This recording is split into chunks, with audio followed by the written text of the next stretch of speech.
Bayangin kalau lo cuma iseng pesen jasa dukun online dari TikTok buat balikin mantan, cuma bercanda, niatnya buat konten. Tapi setelah lo lakuin ritual itu, setiap kali lo ngaca, ada yang aneh sama bayangan lo sendiri.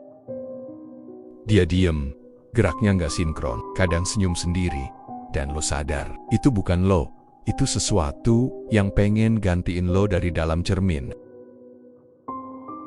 Ini cerita tentang cermin yang jadi media makhluk gaib, tentang ritual iseng yang ternyata nggak bisa dibatalin, dan tentang satu sosok yang masih ngintai sampai sekarang. Tonton sampai habis kalau berani, dan selamat datang di bayangan mengerikan.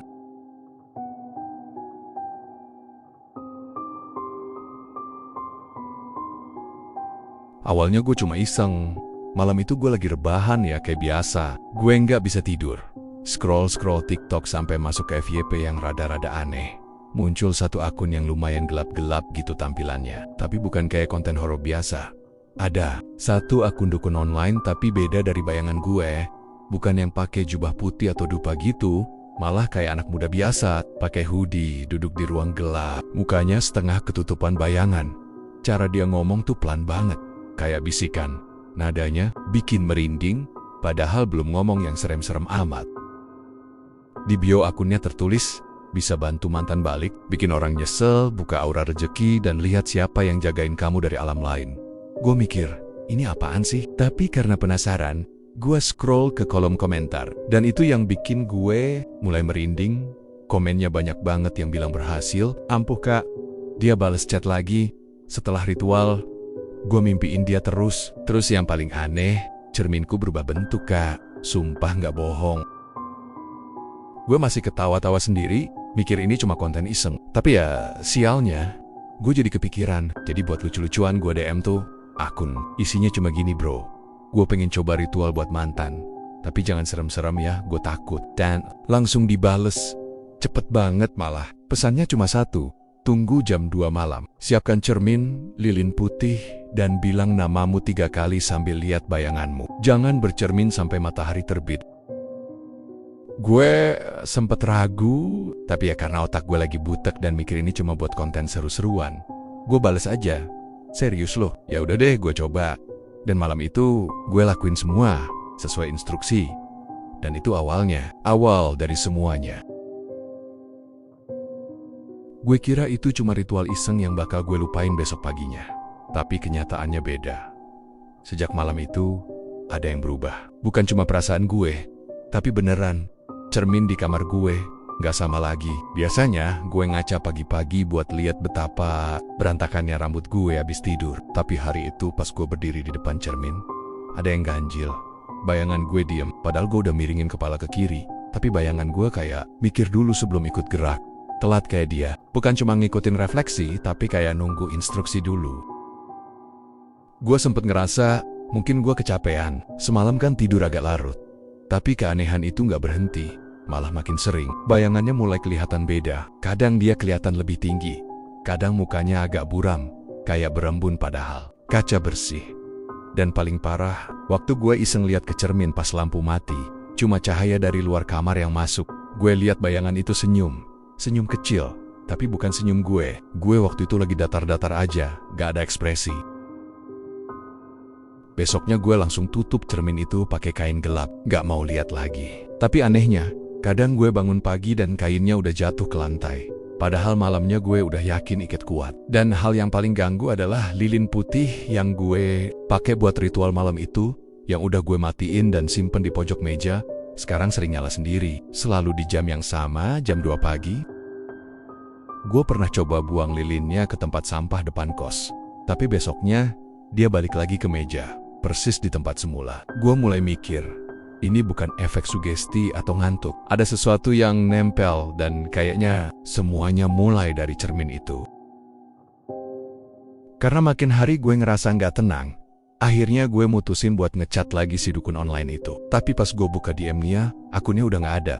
Bener-bener hilang, nggak bisa dicari, nggak bisa diakses. Bahkan chat yang sebelumnya udah kita kirim-kiriman pun kosong, kayak nggak pernah ada. Gue sempat mikir ini prank, atau mungkin dia ganti username. Tapi setelah gue cari pakai video lama yang pernah gue simpen, hasilnya nihil. Akun itu bener-bener hilang kayak ditelan bumi. Gue mulai panik. Gue coba cari akun-akun serupa di TikTok yang nawarin jasa dukun online. Banyak yang mirip-mirip, tapi nggak ada yang sama. Sampai akhirnya, di kolom komentar salah satu video horor yang kebetulan lagi FYP, gue nemu satu komen yang bikin darah gue dingin. Isinya singkat, "Lu jangan iseng main cermin jam 2 pagi. Itu media, sekali dibuka, susah ditutup." Awalnya gue pikir itu cuma peringatan iseng. Tapi makin gue baca balasan-balasannya, makin banyak yang cerita hal serupa. Gue lanjut nyari info ke forum-forum horor Reddit, bahkan tweet di Twitter. Dan semuanya ngarah ke satu hal. Ritual itu bukan buat ngedeketin mantan atau iseng manggil penjaga gaib buat bantu hidup lo lebih hoki. Tapi itu cara buat manggil makhluk dari sisi lain cermin. Mereka nyebutnya penjaga pantulan. Sosok itu bakal ngikutin lo. Kadang diem, kadang cuma muncul di refleksi. Tapi ada juga yang bilang kalau dia udah cukup kuat, dia bakal gantiin posisi lo, ngeluarin lo dari dunia nyata, dan ngambil alih dari dalam bayangan. Dan semua itu mulai terasa nyata banget pas malam itu kejadian sesuatu yang bener-bener di luar nalar. Jam 2 pagi gue kebangun tiba-tiba. Bukan karena suara, tapi ada perasaan gak enak yang bikin dada gue sesak. Rasanya kayak ada yang merhatiin gue dari pojok kamar. Gue nengok pelan ke arah meja. Dan bener aja, lilin putih yang udah gue buang sekarang udah nyala lagi. Berdiri sendiri di tempat yang sama persis kayak malam pertama ritual itu. Gak ada angin, gak ada suara, tapi nyalanya tenang. Terlalu tenang.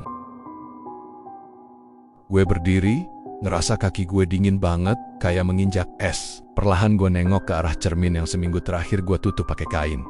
Tapi kali ini, kainnya udah kebuka separuh. Dan dari balik permukaan kaca itu, gue bisa lihat pantulan kamar gue. Tapi anehnya pantulan itu beda. Kamar yang kelihatan di dalam cermin jauh lebih gelap. Warnanya kusam, kayak lama nggak ditempatin.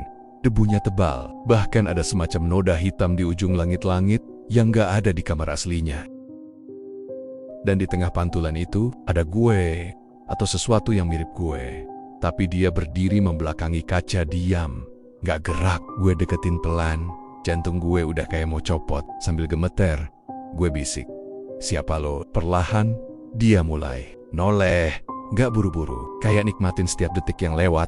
Dan waktu wajahnya menghadap ke gue, itu bukan muka gue, cuma mirip, tapi matanya lebih gelap, kayak bolong. Dan senyumnya lebar banget, gak wajar, bukan senyum manusia. Gue langsung mundur, kaget, tapi bayangannya gak ikut mundur. Dia tetap berdiri di tempat, matanya gerak sendiri, ngikutin gue. Tiba-tiba, cerminnya retak, tapi retaknya bukan dari luar. Kayak ada sesuatu dari dalam yang nyoba keluar. Retakan menyebar cepat, dari tengah ke pinggir. Gue langsung kabur keluar kamar. Nggak peduli lagi. Semenjak itu gue mutusin pindah kos. Tapi anehnya, di tempat baru pun, perasaan gak enak itu masih ada. Dan setiap gue ngaca, gue ngerasa pantulan gue bukan cuma ngikutin. Kadang dia senyum, kadang dia lebih dulu ngeliat sebelum gue noleh. Dan gue sadar satu hal, dia belum pergi. Dia masih di sana, masih nunggu kesempatan buat tukeran tempat sama gue. Kadang, yang paling menyeramkan bukan suara aneh tengah malam, tapi bayangan lo sendiri yang gak lagi nurut. Lo pikir itu cuma pantulan biasa, padahal dia udah lama nunggu kesempatan buat ambil alih. Kalau kalian pernah ngalamin hal serupa, cermin yang gerak sendiri, atau bayangan yang gak ngikutin, tulis cerita kalian di kolom komentar. Siapa tahu, bukan cuma dia yang ngerasa diintai. Jangan lupa like dan subscribe biar gak ketinggalan kisah menyeramkan lainnya. Dari bayangan mengerikan, ingat, jangan sembarangan bercermin tengah malam. Karena kadang yang di balik sana lebih penasaran daripada lo. Sampai jumpa di cerita selanjutnya.